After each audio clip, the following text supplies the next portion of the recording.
सत्संग। महात्मा तेलंग स्वामी जी का गुरु रूप में आवाहन करते हुए, गुरुर ब्रह्मा गुरुर्विष्णु गुरुदेव महेश्वरः गुरुदेव साक्षात् परब्रह्म तस्मै श्री गुरुवे नमः। अखंड मंडलाकारं व्याप्तं येन चराचरं तत्पदं दर्शितं येन तस्मै श्री गुरुवे नमः। ओम श्री गुरुवे नमः। महात्मा तेलंग स्वामी रूपेण आवाहयामि स्थापयामि ध्यायामि पूजयामि ततो नमस्कारं करोमि। उमाचरण को बताते हुए महात्मा तेलंग स्वामी जी महाराज संसार के विषय पर आगे कहते हैं कि जो भगवत चिंता में उस रचयिता, भगवत चिंता अर्थात ईश्वर के अस्तित्व, अस्थि भाव,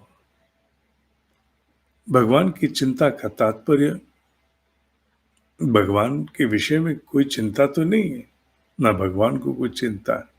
भगवत चिंता अर्थात अस्थि भाव वो है, इन सब के पीछे है।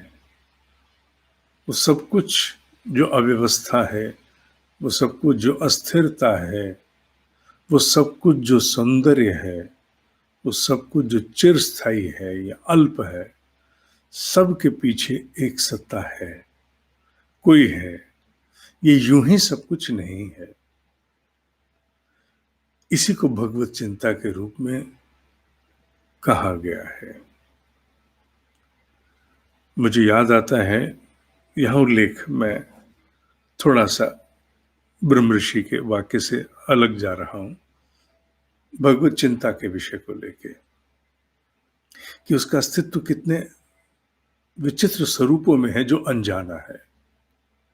कुछ वर्ष पूर्व गॉड पार्टिकल, नाम तो उसका कुछ नहीं था, किसी पत्रकार से किसी ने पूछा कि व्हाट पार्टिकल, उसने कहा सम गॉड डैम पार्टिकल। तो गॉड डैम पार्टिकल से गॉड पार्टिकल बना दिया, नाम दे दिया। उसकी शोध में कुछ विशेष हाथ नहीं आया था। अभी कल परसों ही मैंने एक स्थान पर पढ़ा है कि जो परीक्षण वहां अभी किए गए हैं स्विट्जरलैंड में, और उन परीक्षण से जो परिणाम आया है, उन वैज्ञानिकों के इंटरव्यू देखे मैंने वीडियो में। वैज्ञानिक सामान्यतः इस प्रकार की बातें करते हुए मैंने कभी नहीं देखे। इतना कौतुक था उनमें, इतना आश्चर्य था उनमें कि वो अपने आप को संभाल ही नहीं पा रहे थे। अच्छे खासे वैज्ञानिक और इतने हैरान। और उनका ये कहना था कि जो कुछ हमें पता लग रहा है उससे अभी तक के जितने भी स्थापित सत्य हैं विज्ञान के, सारे टूट जाते हैं। ये तो कुछ और ही दुनिया है। अभी उन्होंने बताया कुछ नहीं, पर उन्हें इतना अवश्य कह दिया कि जो हम आज तक सोचते आए हैं वो वैसा नहीं है।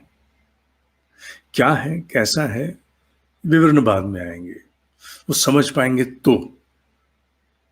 पर सत्य ये है कि एक प्रश्न चिन्ह उनके समक्ष भी आ गया है। ये सब कुछ तो जाना नहीं है हमने।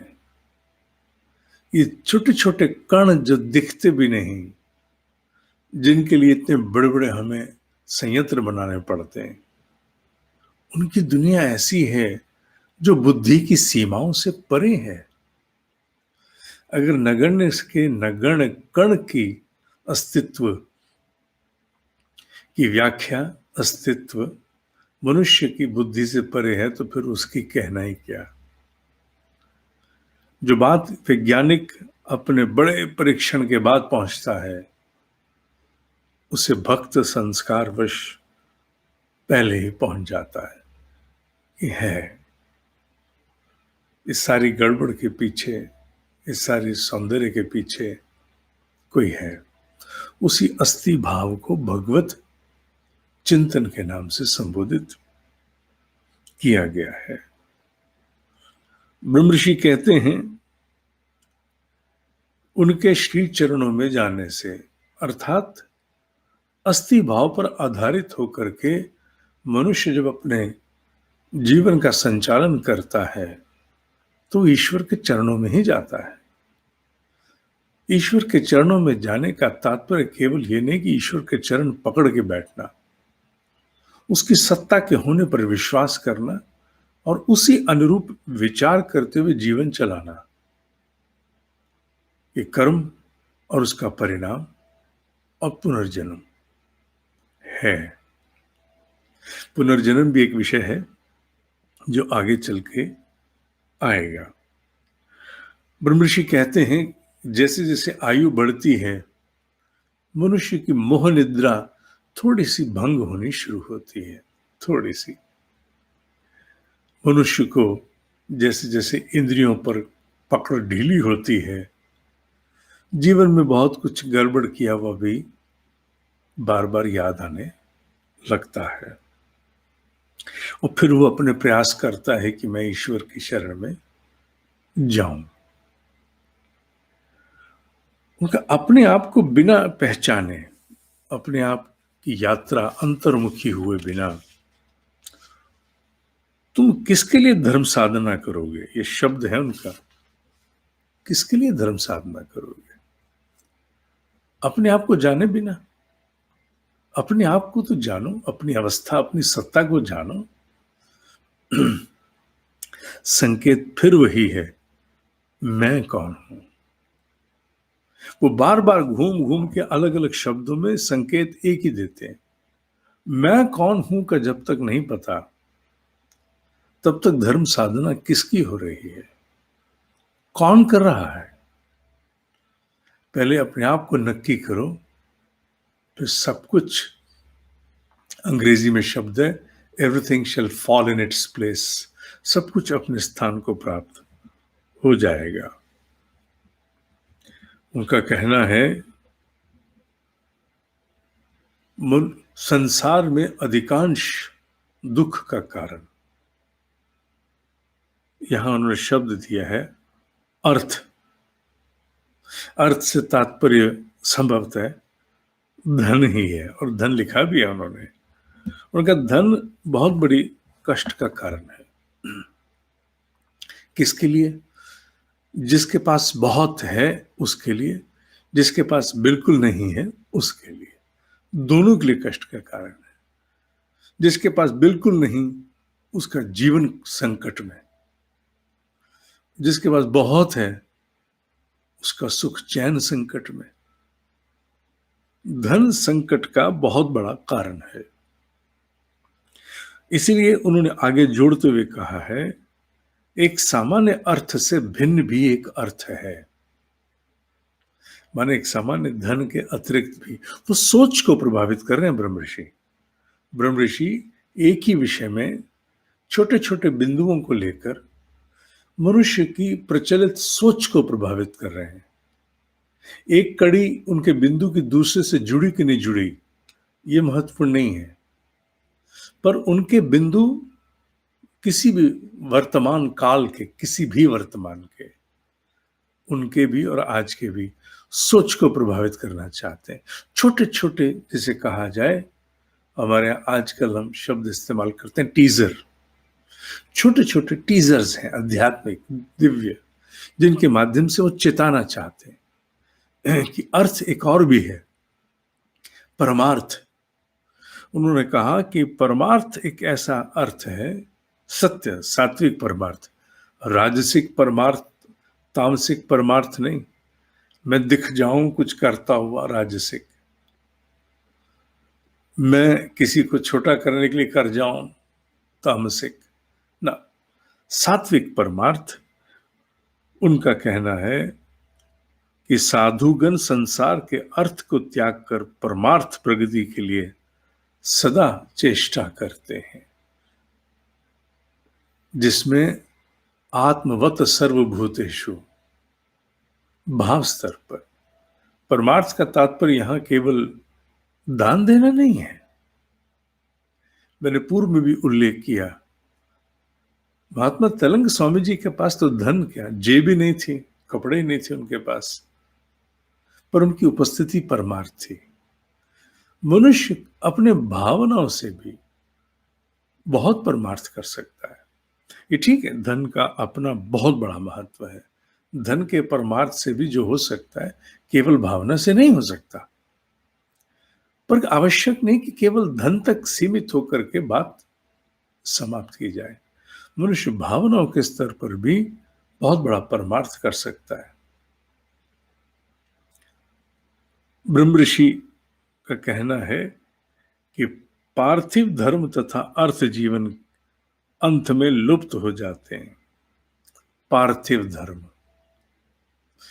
कितना बड़ा शब्द लिया उन्होंने, अर्थात तथाकथित धर्म, ये सब शरीर के साथ समाप्त हो जाते हैं। साथ क्या जाता है, लिखा है उन्होंने कहा परमार्थ का विनाश नहीं होता, ये आत्मा के साथ जाता है।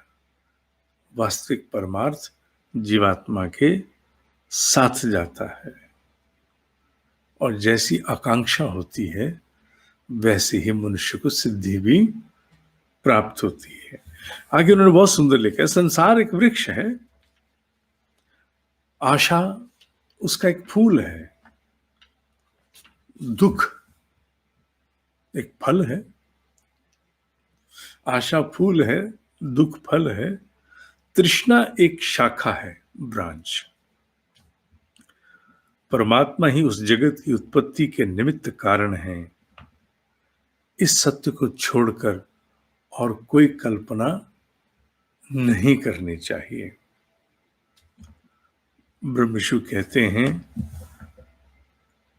अब इसे बहुत समझ करके सुनना है, यूं ही मत सुनना, कहीं ये सोचो कि फिर हमारा होना क्या। क्योंकि हर बात के पीछे ईशावास्य उपनिषद पढ़ाते समय आप में से जो लोग साथ हैं उन्हें अनुभव किया है संभूति असंभूति में, कि कैसे शब्दों के मर्म कितने गहरे होते हैं, कि जो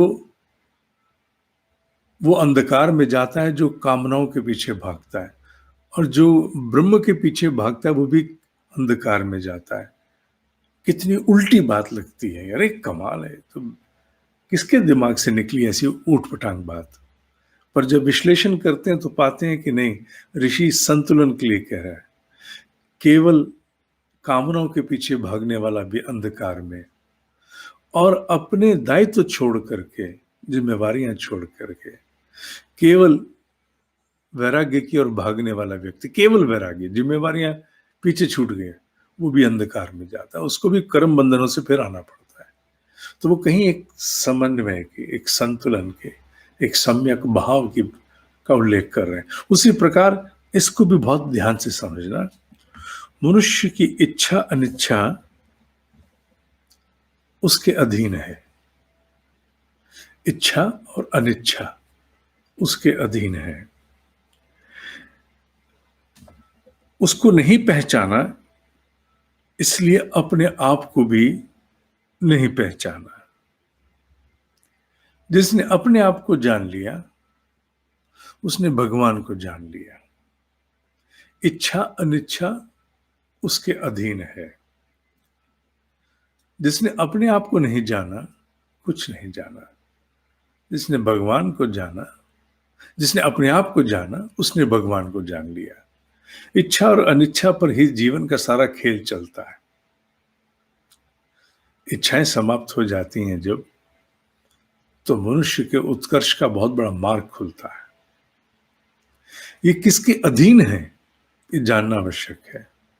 इसलिए अपने आप को जानना, उस सत्ता को जानना है जिसके अधीन इच्छा अनिच्छा आती है। अंतिम बिंदु जो मेरे समक्ष आया, सकाम कर्म से मोक्ष नहीं मिलता। सकाम माने किसी कामना पूर्ति के लिए किए गए कर्म से। इसका तात्पर्य यह नहीं कि कामना, अभाव, अज्ञान, अशक्ति को दूर करने के प्रयास नहीं करने चाहिए, इसका यह तात्पर्य नहीं है। सकाम कर्म से मोक्ष प्राप्त नहीं होता, अतः निष्काम कर्म करके परमात्मा के समर्पण करना ही मोक्ष प्राप्ति का मार्ग है। धीरे धीरे जैसे जैसे जीवन बढ़ता है, मनुष्य की आवश्यकताएं कम होने लगती हैं, मनुष्य के भीतर के ज्वार भाटे शांत होने लगते हैं, वैसे वैसे इस ज्ञान का व्यवहारिक स्वरूप जीवन में उतरने लगता है। जब तक आवश्यकताएं कम नहीं हुई होती, तब तक ये ज्ञान जीवन में उतर सकता ही नहीं है। हर घड़ी तो कुछ चाहिए। जब हर घड़ी कुछ चाहिए, तो क्यों ये ज्ञान उतरेगा? इस ज्ञान का कोई अर्थ ही नहीं है। आवश्यकताएं जैसे जैसे कम होने लगती हैं, बात समझ में आनी आरंभ हो जाती है। ब्रह्म ऋषि छोटे छोटे बिंदुओं में अपनी बात को उमाचरण को कह गए। उमाचरण अपनी समझ के अनुसार ब्रह्म ऋषि की अनुकंपा से जैसा जैसा समझ में आता गया, वैसा वैसा वो लिखते चले गए। अगला विषय हमारा संसार के उपरांत है गुरु व शिष्य। कल के सत्संग में गुरु व शिष्य पर उल्लेख होगा। ओम ही सत्य है, ओम ही सत्य है, ओम ही सत्य है।